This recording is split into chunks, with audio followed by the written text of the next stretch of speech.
অবস্থা ছিল এই, বর্তমান অবস্থা হলো এই। আসসালামু আলাইকুম। মোবাইল ক্লিনিকের পক্ষ থেকে আপনাদেরকে আবারও স্বাগতম জানাচ্ছি। আজকে মোবাইল ক্লিনিকের সর্বশ্রেষ্ঠ রুগী আসছে। দেখেন এই রুগীর পরিস্থিতি কি। আর ব্যাক পার্ট দেখুন, একদম পুড়িয়ে গলে গেছে। সামনের পার্টটা দেখুন। এই মোবাইলটাকে ঠিক করা সম্ভব? তবে ঠিক করা অবশ্যই সম্ভব মোবাইল ক্লিনিকে। এই জিনিসটা আমি একদম ঠিক করে আপনাদেরকে দেখাবো, কেসিং পরিবর্তন করে দেখাবো। এই আগুনে পোড়া কেসিংটা দেখুন।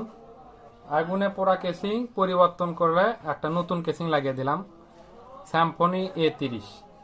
পূর্বের কেসিংটা কেমন ছিল একবার দেখুন। পূর্বের কেসিং একদম আগুনে পোড়া ঝলসে দেওয়া, আর নতুন কেসিং দেখুন একদম ফ্রেশ, ফুল ফ্রেশ নতুন কেসিং একদম।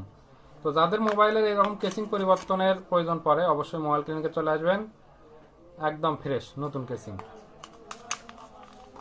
পূর্বের অবস্থা ছিল এই, বর্তমান অবস্থা হলো এই।